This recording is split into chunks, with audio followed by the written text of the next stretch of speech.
Freedom is coming tomorrow. Get ready, mama, prepare for your freedom. Freedom is coming. Only chance Kenyans have to change this country because we are Wajackoyah the fifth. Very nice. Underestimating the power of the unknown. My God who works with me knows the answers, and I'm the next president of this country. always done what I've promised. For the last 62 years I've lived in this world. Whenever I promise you something, I'll do. Youth washaamua kuwa Wajackoyah the fifth. Mimi nishaamua Wajackoyah the fifth, okay? 2022, this feature will be... That's the place now I am praying, asking God in the skies, can you come and see what I'm going through? Can you let these people vote so that we can change this system? Okay. It's also one way of me expressing my system in what we call artistic expression. Okay. Mwingine anaweza kwenda akachora ng'ombe, ni kama mtu juzi one of my wafuasi wangu alichora tattoo ya bangi hapo. Oh, yes, the lady. Yes. Na kuna mwingine naye aliingia kotini huko Eldoret akivuta bangi. Na akasema nimekubali, akapigwa fine. Na akasema I'm doing this because I support Wajackoyah's cause. So any reaches that level where people wamechoka, muda anataka aenda fungwe because of the burden the system has put on them, do you kill them? But on the day I was arrested, that's what you say?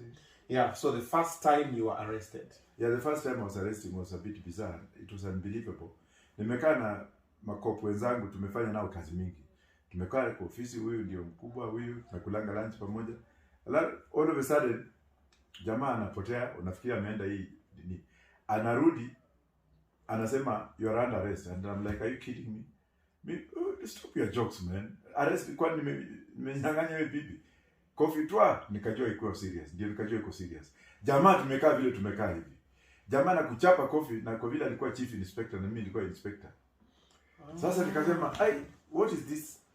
Kwenda hivi mwingine ashanishika huko hivi. Sasa hii mikono yangu ikakwisha damu. Because they are now pulling my hands to handcuff. Sasa wakanishika mkono yangu moja akaweka hapa. Nyingine sasa nifungiwa hivi. Pingu baada ya kufungwa namna hii. Na from that day my world stopped. Because I didn't know. Okay? Na kutolewa hapo tulikuwa unajua ile nyumba ya immigration arrivals. Ile iliungua hapo JKIA. Yeah. On the first, ukiingia ndani kabla hujaenda juu pale kulikuwa na maofisi na customs walikuwa pale, kule kwingine kulikuwa Department of Health. So it was like a hall where you can see through what's going on. Na wabiria kiingia hivyo. Natolewa huko, kila mtu anaangalia hivyo. Nimeshikwa hivyo. Sasa watu walikuwa wanafikiria tu mtu anatembea.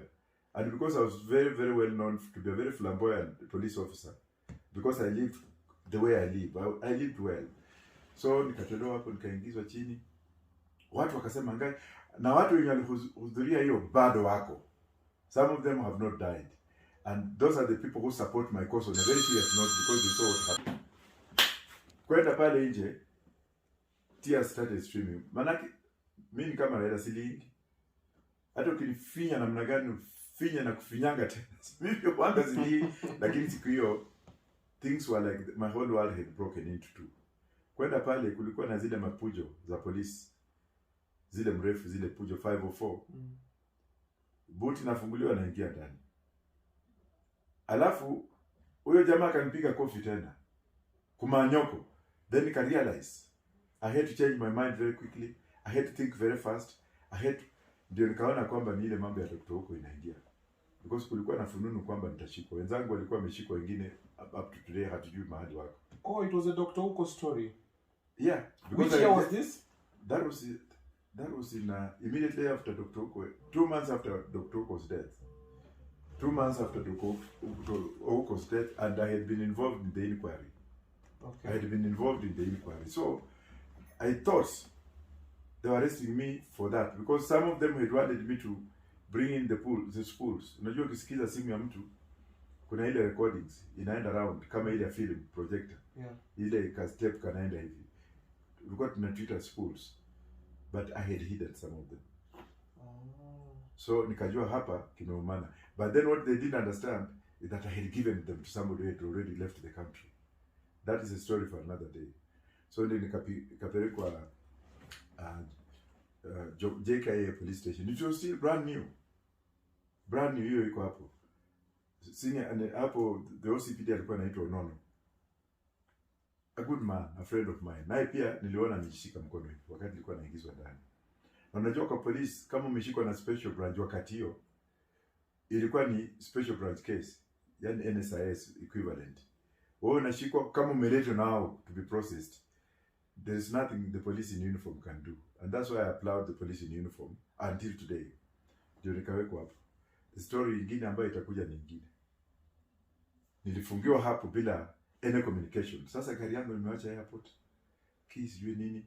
Luckily enough, niliwhisper something to a police officer kwenda kuambia another customs officer who is still alive. Achukue gari yangu alipeleke wapi? Nyati. Nyati House, the headquarters. Mwambia tuchukue hiyo gari, peleka Nyati. The rest is history. Na siwezi kuongea beyond that. Okay. Yeah. Manake I was shocked. And up to today, I'm never sure of myself when I'm in a place because I always think somebody again will arrest me. They have grown out of that fear. Kwa hivyo, those people you work with, it's true that the people who eat you. That's the lesson learned from this. Yeah. Kikulacho kingoni mwako. Yes. These were the people you're working with, the people you trusted. Yes. They were given orders from above wakakushika. Yes. Na hata niliporudi juzi, nafikia mmoja amekuwa ni kisiwi. Nilikutana na mmoja ameparara kama gunia. Akiamka aliponiona anataka kutoroka nikamwambia hapana. Kaniambia nilienda Rutaya. Mheshimiwa unisamehe tu. Nikasema you come to the office you have a cup of tea. Some of them are still alive. They are alive. Okay. So that's the time you are being tortured for everything. Yes, tortured. Kuwekwa ndani. From there, my friends, kulikuwa na another provincial special branch officer Nyeri who was related to me. People like Matalanga, people like Kilonzo, the former the PPO, regional, Nairobi area, who loved me. Oh. Were like, this is one of the best police officers. When he was in uniform, he was one of the best. That Kilonzo later on was telling me that he regretted why he joined special branch. Because my career ended there. Where? Who's doing something? You know when you come with the weed agenda, the hyena story, the snake story, guys are like, we are mevuta bangi zimelipukia. Yes. Lakini kule nje, where I also do this kind of work, you'll find out that what I'm saying here today is already has already been applied in other countries 14 years ago. Okay. Israel applied it many years ago. But in Kenya, something that comes into Kenya today has already been practiced. So I'm talking of practical experiences. Okay. How do we come out of poverty? What do we do? Lakini hapa watu bado wako hivi, very enclosed. And that's the class war we are fighting. Now you'll find out that there's a stigma. There's a stigma in our society. Those who have gone to school are the ones that are fighting me more because of ignorance. Those who have not gone to school do not know where to go because they need somebody at least to tell them something. But when you tell them and I tell the class, those in the bottom, the lower bottom of the ladder, they're like, probably maybe this will save us. Because these ones in the class, those are the clergy, the lawyers, the doctors, and the so-called those who have gone to school to that place, who have created another class within themselves. Hao watoto wao wanakunywa Cerelac, wanapelekwa kwa gari na shule, hawatembei kama watoto wale wenye wako chini. Hao ndio wale watoto wanaenda kusomewa kwa shule, wanasomewa sala kule kwa shule, wanapewa mandazi, wanalala pale, wanakuwa Cerelac, wanapigiwa terere, wanaambiwa walale tena, wanasafishwa, wanapakwa mafuta, alafu ni kama kupaka nyoka mafuta. Alafu wanabebwa saa zile wanarudishwa kwa ile school bus, zile za yellow. Anarudishwa nyumbani. Hao ndio watoto this class is trying to protect. Watoto wetu watavuta bangi, sio wale wengine. Na ni hawa watoto hawa ambao sasa ukiwaona baba wao akikufa anataka kutekwa kwa parliament. Yani they feel that right to inherit class society. That's what I'm breaking through. Naambia hii bangi hii sio bangi ya kuvuta. Hao wanasema huyu akilete bangi watoto wetu watavuta. Okay. Ni hao watoto hao ndio the class system is trying to, because hao watoto ni very holier than thou. Okay. Akitoka hapo anapandishwa ndege wakati ameanguka mtihani, anapelekwa Amerika. Just mliona wakati ya nomination ya presidential election. Wenye walikuwa napiga mdomo kumbe hawakusoma. Wamekuwa stuck na madegree zingine sijui wapi. Ndio mimi nilikuwa nafikiria hii mtu anapiganga mdomo, hii watu wanapiga mdomo, class sijui tuko na pesa tuko na nini, we shall liberate this country. Na hujasoma. Shenzi hii kabisa. Hii watu wamesoma huko. So you can see what I'm talking about. Yeah, it's a reality. Now if you get those kind of people, mtu amekuwa celebrity. He's running into his father's money. He wants to rule Kenya by force. Na kumbe hana elimu. Ni ngumbaru tu. Hata hujui kama mtu anamwandikianga mtihani. You have honorary degrees. Sasa what I'm saying, mimi napigana kwamba wale watoto wa ule maskini wenye wanataka kupewa wheelbarrow. Wale watoto wa maskini wenye wanataka kupewa nini? Unajua scoop sand kama kwa Ministry of Works na scoop sand kwa lori. Sand kwa lori. Lori inaja, unangojea hapo umechoka unangojea lori nyingine.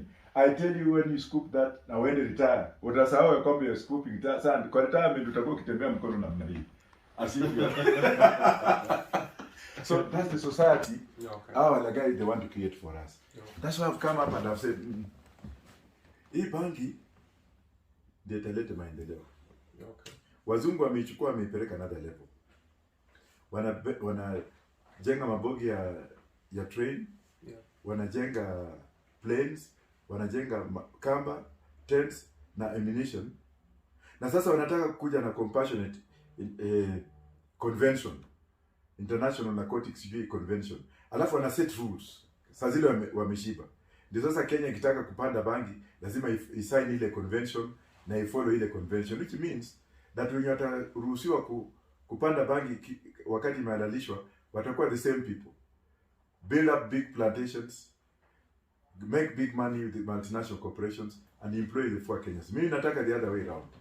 Let the poor Kenyan be the one growing for the rich man to buy from him. Rather than the rich man growing it, another rich man buying from him, and the level of poverty continues. So how do you believe that there's going to come a time where everybody in Kenya will be rich? Right now, yes, I've already empowered them with my knowledge, and people are very rich because they live with poverty, their pockets. They can't put their hands in the pockets because hamna pesa. Like in the ideas are rich because they know that if Professor Wajackoyah takes over, things will be different. Mimi sitachukua orders kutoka kwa wazungu. Mimi nitauliza Wakenya, we are a sovereign nation.